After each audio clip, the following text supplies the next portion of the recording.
Five star হোটেলের একজন নামকরা শেফের সাথে রাস্তার একজন সামান্য রাঁধুনির মাছ কিনা নিয়ে ঝামেলা লেগে যায়। তাদের দুজনের মধ্যে কে সেরা সেটা প্রমাণ করার জন্য এক বিশাল রান্নার প্রতিযোগিতার আয়োজন করা হয়, কিন্তু তারা কেউই আসলে কারোর থেকে কম নয়। তবে শেষমেশ তাদের দুজনের মধ্যে কে হেরে গিয়েছিল, আর তাদের দুজনের মধ্যে কেই বা ওই দেশের সেরা শেফ হিসেবে নিজেকে প্রমাণ করেছিল, এমনই অসাধারণ একটা রান্নার প্রতিযোগিতার গল্প আজকে আপনাদেরকে শোনাবো। তো চলুন গল্পটি শুরু করা যাক। একজন সাংবাদিক চীনের একটি পুরনো গলিতে গিয়ে সবাইকে বলতে থাকে যে এখানে ৩০ বছরের পুরনো খাবারের ঐতিহ্য রয়েছে। যারা অনেক কম টাকায় ভালো এবং সুস্বাদু খাবার খেতে চায় প্রতিদিনই তারা এখানে ভিড় জমায়। আর এত এত দোকানের মধ্যে 7 নামের একটা দোকানে সবচেয়ে ভালো খাবার পাওয়া যায়। আসলে এই দোকানে গাও টিয়েনচি নামের একজন রাঁধুনি রয়েছে। তার হাতের রান্না এত মজা যে একবার খেলে পরবর্তীতে মানুষ আবারও এই রেস্টুরেন্টে খাবার জন্য চলে আসে। আর ঠিক তখনই দেখা যায় যে গাও দোকান খুলে সবার জন্য মজার একটা খাবার রান্না করছে। আর তার হাতের রান্না খাওয়ার জন্য বাইরে মানুষজন সকাল সকাল লাইনে দাঁড়িয়ে ভিড় জমিয়ে দিয়েছে। তখন ওই টিভি রিপোর্টার ওখান থেকে খাবার খেতে গেলে গাও বলে যে আমার এখান থেকে খাবার খেতে হলে অবশ্যই আপনাকে লাইনে দাঁড়াতে হবে। এরপর মানুষজন তার হাতের মজার খাবার খাওয়ার জন্য লাইনে দাঁড়িয়ে যায়। কিন্তু কিছুক্ষণ পরে দেখা যায় যে একজন লোক লাইনে না দাঁড়িয়ে বরং রেস্টুরেন্টের ভেতরে ঢুকে পড়েছে। তখন গাও এসে তার হাতে একটা বিল ধরিয়ে দেয়, যেখানে লেখা ছিল যে এখানে খাবার খেতে হলে অবশ্যই আপনাকে লাইনে দাঁড়াতে হবে। কিন্তু এটা দেখেই তো ওই লোকটি খুব তেলে বেগুনে জ্বলে ওঠে। সে তখন গাওকে বলতে থাকে, তোমার রেস্টুরেন্টের পেছনে যে জায়গা আছে ও সব জায়গার মালিক আমি, আর কিছুদিন পরে আমিও তোমার এই রেস্টুরেন্টের জায়গাটা কিনে নেব। এরপর দেখব তুমি কিভাবে এখানে রেস্টুরেন্ট চালাও। কিন্তু গাও তার এই হুমকিতে একটুও ভয় পায় না। সে বরং তাকে বলে যে যদি আপনি খাবার খেতে চান তাহলে অবশ্যই লাইনে দাঁড়িয়ে আপনাকে খাবার খেতে হবে। লোকটি তখন রাগ করে ওখান থেকে চলে যায়। আর অন্যদিকে ফ্রান্সের রাজদরবারে রাজা রানীর একটা ছেলে হয়েছে, তাই সেখানে সমস্ত নামকরা মানুষজনকে দাওয়াত দেওয়া হয়েছে। আর রয়্যাল প্যালেসে রান্না করার জন্য 5 স্টার হোটেলের শেফ পলকে দেখানো হয়। সে ভেতরে অসাধারণ একটা খাবার তৈরি করছে। এরপর সে একটা সুন্দর খাবার তাদের সামনে পরিবেশন করে। রানী ওখান থেকে একটু খেয়েই অনেক খুশি হয়ে যায়। সে জানতে চায় এই খাবার কিভাবে বানানো হয়েছে। তখন পল তাকে বলে যে আমার মা আমাকে স্পেশালি এই খাবারটি বানাতে শিখিয়েছিল, আর ছোট বাচ্চাদের স্বাস্থ্যের জন্য এই খাবার খুবই ভালো। এমন মজাদার রান্না খেয়ে সবাই অনেক খুশি হয়ে যায়। আর এর পরদিন পত্রিকার ম্যাগাজিনে অনেক বড় করে পলের ছবি ছাপানো হয়। পরদিন পল যখন তার রেস্টুরেন্টে ফিরে আসে তখন রেস্টুরেন্টের ম্যানেজার রাজদরবারের এত ভালো রান্না করার জন্য পলের অনেক অনেক প্রশংসা করে। সে পলকে বলতে থাকে, তোমার কারণে আমাদের রেস্টুরেন্টের নাম চারদিকে ছড়িয়ে পড়েছে, তাই আমি সিদ্ধান্ত নিয়েছি আজকে থেকে আমাদের সমস্ত শেফদের এক্সিকিউটিভ তুমি হবে। কিন্তু তখন পল তাকে বলে যে আসলে আমি চাই দেশে ফিরে গিয়ে ওখানে একটা ভালো রেস্টুরেন্ট দিতে, যেন দেশের মানুষজন আমার হাতের খাবার রান্না খেতে পারে। আর তাছাড়া আমার মায়ের স্বপ্ন ছিল আমি যেন বিদেশ থেকে ফিরে এসে দেশে অনেক ভালো একটা রেস্টুরেন্ট দেই। এই কথা শুনে তাদের রেস্টুরেন্টের মালিকেরও অনেক মন খারাপ হয়ে যায়। তবে পল তার এই কথা রাখার জন্য সে তার সহযোগী মায়োকে নিয়ে দেশে ফিরে আসে।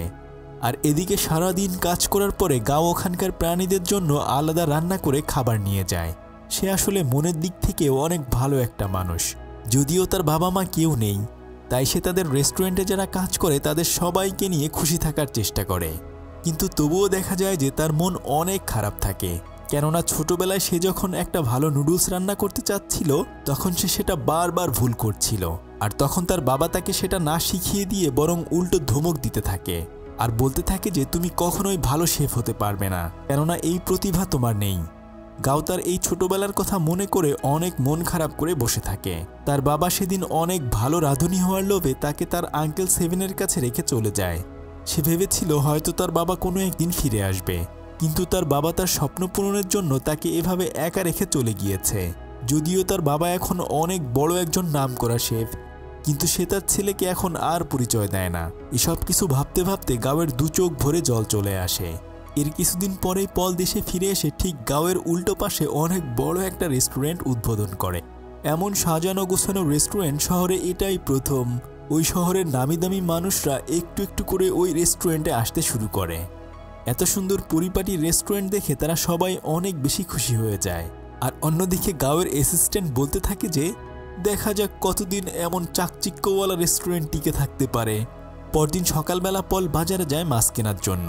সে একটা বড় মাছ কিনতে চেয়েছিল, কিন্তু ওই মাছের দোকানদার তাকে বলে যে এখানকার বড় মাছ শুধু গাওকে দেয়া হবে, কেননা গাও আগের দিন বড় বড় মাছগুলো অর্ডার দিয়ে যায়। কিন্তু পল তখন বলতে থাকে যে আগে আসবে অবশ্যই তাকেই মাছটা দেওয়া উচিত। তার কথায় যুক্তি আছে। এটা শুনে মাছের দোকানদার মাছটিকে তাদের দুজনের মধ্যে সমান করে ভাগ করে দেয়। তখন পল গাওকে জিজ্ঞেস করে যে তুমি এই মাছ কিভাবে রান্না করবে। গাও তখন তাকে বলে যে সে কিভাবে ওই মাছ রান্না করতে পারবে। আসলে পল গাওকে ছোটোখাটো একজন রাঁধুনি মনে করেছিল, তাই সে তাকে অবজ্ঞা করে ওখান থেকে চলে যায়। তবে পলের রেস্টুরেন্টে বেশ ভালোই মানুষজন খাবার খাওয়ার জন্য জড়ো হয়। আর এটা দেখেই গাওয়ের অ্যাসিস্ট্যান্ট ঘটিবাটি নিয়ে মাইকিং করে বলতে থাকি যে এখন থেকে আমাদের রেস্টুরেন্টে মাত্র $5 অনেক ভালো খাবার পাওয়া যাবে। তখন পলের রেস্টুরেন্টের মানুষজন এসে তাদের সাথে ঝগড়া বাঁধিয়ে দেয়। রেস্টুরেন্টের ম্যানেজার এসে তখন তাদেরকে থামিয়ে দেয়। এত চিল্লাচিল্লি শুনে রেস্টুরেন্টের ভেতর থেকে পল বাইরে বের হয়ে আসে। কিন্তু কারা এখানে ব্যবসা করবে এটা নিয়ে দুই পক্ষের মধ্যে ঝামেলা বেঁধে যায়। তখন তাদের দুপক্ষ থেকে বলা হয় যে আচ্ছা, এখানে সবাই বিজনেস করবে, তবে দুজনের মধ্যে যে সবচেয়ে ভালো রান্না করতে পারবে সেই এখানে টিকে থাকবে। আর সেজন্য পল এবং গাওয়ের মাঝে একটা প্রতিযোগিতার আয়োজন করা হয়। তারা দুজনেই তখন এই প্রতিযোগিতায় অংশগ্রহণ করার জন্য রাজি হয়ে যায়। সর্বপ্রথম দেখা যায় যে পল মাছটাকে কেটে তার ভেতর থেকে কাঁটাগুলো ভালো করে বের করে ফেলে। এরপর সে গাওয়ের দিকে মাছটা এগিয়ে দেয়। গাও তখন ওই মাছটাকে এত সুন্দর করে টুকরো টুকরো কেটে দেয় যে এটা দেখে পলও একটু অবাক হয়ে যায়। মাছের চামড়া থেকে মাছগুলো মোমের মতো করে সে আলাদা করে ফেলে। সে ভেবেছিল হয়তো গাও রান্নাই পারে না, কিন্তু তারা দুজনই তখন সমান সমান টক্কর দিতে থাকে। তবে এভাবে এখন তো বোঝা যায় না কে আসলে বিজয়ী হবে। তখন রেস্টুরেন্টের মালিক এসে তাদেরকে বলে যে সামনে একটা রান্নার কম্পিটিশন রয়েছে, আমি চাই তোমরা দুজনেই সেখানে অংশগ্রহণ করো। যে ওই কম্পিটিশনে জিতে আসতে পারবে তাকেই আমরা এখানে সবচেয়ে ভালো শেফ হিসেবে স্বীকৃতি দেব। তারা দুজনই তখন ওই প্রতিযোগিতায় অংশগ্রহণ করার জন্য রাজি হয়ে যায়। পল এর পরদিন থেকেই প্রতিযোগিতায় অংশগ্রহণ করার জন্য প্রস্তুতি শুরু করে দেয়। সে তখন ফ্রেঞ্চ এসকর্গটস নামে একটা অসাধারণ নতুন খাবার তৈরি করে, আর সেই টিভি সাংবাদিক তার এই রান্নার কথা খবরে প্রচার করে দেয়। গাও তার রেস্টুরেন্টের ভেতরে বসে পলের ইন্টারভিউ দেখছিল। আসলে পল গাওকে ছোট করে অনেক কথা বলছিল। এগুলো শুনে তো গাও রাগে ফুলতে থাকে। গাও রাতের বেলা ঠিক পলের মতো করে একই রকম আরও একটা খাবার বানিয়ে তাদের সবাইকে খেতে দেয়। সবাই তার এই খাবার খেয়ে অনেক প্রশংসা করে। তবে রাতের বেলা দেখা যায় যে গাওয়ের অ্যাসিস্ট্যান্ট মন খারাপ করে বসে রয়েছে, কেননা এখন সমস্ত মানুষজন ওই আধুনিক রেস্টুরেন্টে খাবার খেতে যায়, আর তাদের রেস্টুরেন্টের কাস্টমার আসেই না। তখন গাও এসে তাকে বোঝাতে থাকে যে আমরা এখানকার ট্রেডিশনাল খাবার রান্না করি, আর পল বিদেশি খাবার রান্না করে। ওদের খাবারের দাম অনেক বেশি, আর আমাদের খাবারের দাম অনেক কম। আমরা লাভও অনেক কম করি, আর আমাদের উদ্দেশ্য হচ্ছে কম টাকায় মানুষকে ভালো খাবার খাওয়ানো। এই বলে সে তাকে সান্ত্বনা দেয়। পরদিন সকালবেলা গাও যখন মাছ কিনতে যায়, সে দেখে যে ওই মাছের দোকানদার বেইমানি করে সমস্ত মাছগুলো পলের কাছে বিক্রি করে দিয়েছে। বেচারা তখন মন খারাপ করে ওখান থেকে ফিরে আসে। তবে পলের রেস্টুরেন্টে যেহেতু অনেক নামি দামি মানুষজন গাড়ি নিয়ে আসতো, সেজন্য দেখা যায় যে বেশিরভাগ সময় রাস্তা ব্লক হয়ে থাকতো। সেজন্য গাওয়ের রেস্টুরেন্টে বসার জায়গার সমস্যা হতে থাকে। তাই গাওয়ের একজন বন্ধু গিয়ে পলের রেস্টুরেন্টে চিল্লাচিল্লি করতে থাকে। তবে পলের রেস্টুরেন্টের অ্যাসিস্ট্যান্ট ওই মেয়েটি এসে তখন কোনো মতে সেটা সামলিয়ে নেয়। আর এর কয়েকদিন পরে দেশের সেরা রাঁধুনি মিস্টার কোয়ের সাথে টিভিতে একটা সাক্ষাৎকার প্রচারিত হচ্ছিল। আসলে সেই কম্পিটিশনে যারা জিতবে তারা দেশের সেরা শেফ কোয়ের সাথে দেখা করতে পারবে, আর এটা সবার জন্য অনেক বড় একটা ভাগ্যের ব্যাপার ছিল। কিন্তু গাও তো কোয়ের নিজেরই ছেলে, কিন্তু সে টিভিতে সাক্ষাৎকার দেওয়ার সময় সে বলে যে গাও নামের সে কাউকেই চেনে না। নিজের বাবার এমন ব্যবহার দেখে গাও অনেক কষ্ট পায়। সেই ছোটবেলা থেকেই সে বুকের ভেতরে অনেক কষ্ট নিয়ে বড় হয়েছে। যাই হোক, পরদিন দেখা যায় যে পলের অ্যাসিস্ট্যান্ট গাওদেরকে দাওয়াত দিয়েছে তাদের রেস্টুরেন্টে একদিন খাওয়ার জন্য। তাই তারা ওই রেস্টুরেন্টে খেতে চলে যায়। তখন তাদেরকে ডিমের সুস্বাদু একটা রেসিপি দেওয়া হয়। এটা খেয়ে গাও মনে মনে ভাবে পল বেশ ভালোই রান্না করে। যতটা খারাপ সে মনে করেছিল অতটা খারাপ সে নয়। কিন্তু এর কিছুক্ষণ পরে তাদেরকে একটা বাটিতে করে কিছু ছোট ছোট গাছ দেওয়া হয়। তারা এটা দেখে তো অবাক হয়ে যায়, কেননা এগুলো খাবার খাওয়া যায় নাকি। কিন্তু তখন ওটার ভেতরে পানি ঢাললেই সেগুলো আস্তে আস্তে করে বড় হতে শুরু করে। আসলে এগুলো গাছ ছিল না, ওগুলো ছিল স্পেশাল ধরনের সালাদ। গাও তখন রাগ করে গিয়ে পলের সামনে সালাদ ছুঁড়ে মেরে বলে যে তুমি ভেবেছো এরকম ট্রিক্স দেখালেই ভালো রান্না শেখা যায়? কিন্তু পল তখন মাথা ঠান্ডা করে তাকে কোনো কিছুই বলে না। বরং ফ্রিজ থেকে এক টুকরো মাংস বের করে তাকে বলে যে এখন আসো তুমি আর আমি দুজনেই স্টেক বানাবো, দেখি কার স্টেকের রান্না সবচেয়ে মজা হয়। গাও তার এই কথায় রাজি হয়ে যায়। সে তখন পলের রেস্টুরেন্টে বসেই পলের সেই খাবারটি রান্না করে দেয়। কিন্তু একটু পরে পল আধুনিক পদ্ধতিতে সেই মাংস অনেক অল্প সময়ে রান্না করে ফেলে। গাও সেটার ঘ্রাণ নিয়ে বুঝতে পারে যে তাদের দুজনের রান্নাই আসলে অনেক ভালো। সে তখন মেজাজ খারাপ করে ওখান থেকে চলে যায়। আর একটু পরে পল গাওয়ের রান্না করা মাংসের এক টুকরো খেয়ে বুঝতে পারে যে গাও আসলে অনেক ভালো রান্না করে। রেস্টুরেন্টে ফিরে এসে গাও শুধু তার বাবার অপমানের কথা ভাবতে থাকে। আর তখন গাওয়ের আঙ্কেল তাকে কল করে একটা বারে ডেকে নেয়। ওখানে গিয়ে সে দেখতে পায় যে তার বাবাও ওখানে রয়েছে। সে তো তার বাবাকে দেখেই অনেক বেশি রেগে যায়। তখন তার বাবা তাকে বলতে থাকে, তুমি আমাকে ভুল বোঝো না, আমি চাই তুমি আমার সাহায্য না নিয়ে বরং নিজের পায়ে দাঁড়িয়ে নিজেকে প্রমাণ করো। তখন গাও বলে যে আমার কোনো ধরনের সিম্প্যাথির প্রয়োজন নেই, আর তাছাড়া আপনি তো আমাকে আপনার ছেলে হিসেবে পরিচয়ই দেন না। আমি যা পারি আমার নিজের যোগ্যতায় সেটা করে দেখাবো। দেখতে দেখতে কয়েকদিন পরেই সেই ইন্টারন্যাশনাল কুকিং কম্পিটিশন চলে আসে। গাও এবং পল অংশগ্রহণ করার জন্যও সেখানে যায়। আর এখানে বিচারক হিসেবে দেশের সেরা শেফরাও উপস্থিত ছিল। কিছুক্ষণ পরেই রান্নার কাজ শুরু হয়ে যায়। তারা দুজনেই পুরোদমে তাদের কাজ শুরু করে দেয়। আর এসব কিছু টিভিতে বসে বসে গাওয়ের রেস্টুরেন্টে সবাই দেখতে থাকে। গাও একটা মুরগির চামড়া না কেটে তার ভেতর থেকে মাংস বের করে ফেলে। এটা দেখে বিচারকরা সবাই অনেক অবাক হয়ে যায়। অন্যদিকে পল খুব আস্তে ধীরে তার কাজ করতে থাকে। পল সব সময় তার কাজ আধুনিক পদ্ধতিতে করতে থাকে, কিন্তু গাও তার রান্নার সমস্ত কাজ দেশীয় পদ্ধতিতে বড় একটা কড়াইতে করতে থাকে। দেখতে দেখতে পলের রান্না প্রায় শেষ হয়ে এসেছে। সে তখন তার খাবার সাজাতে থাকে। পলের এত সুন্দর রান্না দেখে সবাই তো অনেক বেশি অবাক হয়ে যায়। আর এরই মধ্যে গাও তার খাবারটি রান্না করে ফেলে। বিচারকরা তাদের দুজনের খাবার খেয়ে অনেক প্রশংসা করতে থাকে। এরপর বিচারকরা তাদের খাবার খেয়ে পলকে 37 স্কোর দেয়। এবার গাওয়ের পালা। তবে গাও 37 পয়েন্ট পেয়েছে।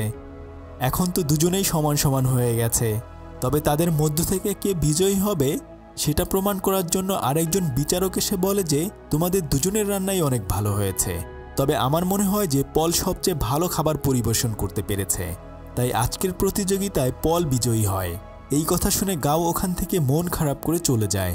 সে তখন তার খারাপ সময়ের কথাগুলো ভাবতে থাকে। তার আঙ্কেল সেভেন কিভাবে সব সময় তাকে সাহায্য করেছে। পলের কাছে হেরে যাওয়ার কারণে গাও কয়েকদিন ধরে রেস্টুরেন্টে আসে না, বরং সে তার মন ভালো করার জন্য সাইবার ক্যাফে গিয়ে গেম খেলতে থাকে। তখন তার আঙ্কেল সেভেন তার কাছে গিয়ে তাকে সান্ত্বনা দেয়। তখন গাও বলে যে আমি আপনার মুখ উজ্জ্বল করতে পারিনি, কিন্তু তার আঙ্কেল বলে যে দেখো, প্রতিযোগিতায় জেতাই আসল কথা না, বরং আমরা যেন মানুষের সেবা করতে পারি এটাই আমাদের আসল কথা। অন্যদিকে পল প্রতিযোগিতায় জিতে যাওয়ার কারণে তার রেস্টুরেন্টের ম্যানেজারের সাথে বসে পার্টি করছিল। আর ঠিক তখন পলের অ্যাসিস্ট্যান্ট মায়ো এসে তাকে বলে যে এখানে আমি দুটো একই রকম খাবার রান্না করেছি, একটাই লবণ কম দিয়েছি আর একটাই দিইনি, তুমি একটু টেস্ট করে বলো কোনটায় লবণ বেশি হয়েছে। এটা শুনেই তো পল সবকিছু বুঝে ফেলে। আসলে পল খাবারের স্বাদ কেমন সেটা সে বুঝতে পারতো না, আর এই স্বাদ সবসময় তার অ্যাসিস্ট্যান্ট মায়ো দেখে দিত, সেজন্য সে তাকে ভালোবেসে ফেলেছিল। কিন্তু তার গার্লফ্রেন্ড শুধুমাত্র তার কাছ থেকে রান্না শেখার জন্য এতদিন অভিনয় করেছে। আর পল সবসময় একটা ছোট বই দেখে রান্না করত। মায়ো ওই বইটাও তার কাছ থেকে চুরি করে নিয়ে যায়। এখন রেস্টুরেন্টের ম্যানেজারের সাথে তার গার্লফ্রেন্ডের একটা রিলেশন হয়ে গেছে, তাই তারা চায় না পলকে এখানে রাখতে। পল তখন মন খারাপ করে ওখান থেকে চলে আসে। সে বাইরে রাস্তায় বসে ড্রিঙ্কস করছিল, আর তার সামনে দেশের সবচেয়ে বড় মাস্টার শেফ কুয়ের ছবি দেখে আফসোস করছিল। তখন গাও পাশ দিয়ে যাওয়ার সময় সেটা দেখতে পেয়ে দুজনে গল্প করতে থাকে। পল বলে যে এই লোকটা আমার আদর্শ, আমি ওনার সাথে দেখা করার জন্য জীবনে কতই না কষ্ট করেছি, আর সেই সুযোগটা এখন আমি পেয়েছি, কিন্তু আমি হয়তো সেটা কাজে লাগাতে পারবো না। গাও তখন বলে যে এই লোকটা আমার বাবা, কিন্তু উনি সবচেয়ে স্বার্থপর একজন মানুষ। গাও যে ওনার ছেলে এই কথা শুনে পল একটু অবাক হয়ে যায়। যেহেতু গাও তার বাবার উপর অনেক রাগ করেছিল, সে তখন বোতলগুলো তার বাবার পোস্টারের দিকে ছুঁড়ে মারতে থাকে। পলও তখন গাওয়ের সাথে সাথে পোস্টারের বোতল ছুঁড়তে থাকে। এভাবে তাদের দুজনের মধ্যেই ভালো একটা ফ্রেন্ডশিপ হয়ে যায়। তবে একটু পরে দেখা যায় যে পলের রেস্টুরেন্টের ম্যানেজার এসে গাওয়ের আঙ্কেলকে বলছে একটা দলিলে সাইন করে দেওয়ার জন্য। আসলে এই জায়গাটা তারা কিনে নিতে চায়। এখানকার এই পুরনো বিল্ডিং ভেঙে নতুন করে আধুনিক রেস্টুরেন্ট বানাতে চায়, কিন্তু যেহেতু গাওয়ের আঙ্কেল এখানে 30 বছর ধরে আছে, সে এই জায়গাটা তাই ছাড়তে চায় না। কিছুক্ষণ পরে ওখানে পল এবং গাও চলে আসে। পল তখন সবাইকে চমকে দিয়ে বলে যে সামনের প্রতিযোগিতায় আমার পার্টনার হিসেবে আমি গাওকে বেছে নিতে চাই, আর ততদিন পর্যন্ত তোমরা এই রেস্টুরেন্টের কোনো ধরনের ক্ষতি করতে পারবে না। কিন্তু তখন পলের বিশ্বাসঘাতক বন্ধু এসে তাকে বলে যে তোর ক্যারিয়ার তো শেষ হয়ে গেছে, কেননা সবাই জেনে গেছে তুই কোনো রান্নার স্বাদ নিতে পারিস না। এই কথা শুনে পল রাগ করে তার মাথা দিয়ে তাকে আঘাত করে ফেলে দেয়। তারা তখন ভয়ে ওখান থেকে চলে যায়। পল এবং গাও দুজনেই সে রান্নার প্রতিযোগিতার প্রস্তুতি নিতে থাকে। গাও যেসব টেকনিক জানতো সে একটু একটু করে পলকে শেখাতে থাকে, আর সেই সাথে পল গাওকেও শেখাতে থাকে কিভাবে আধুনিক রান্না করতে হয়।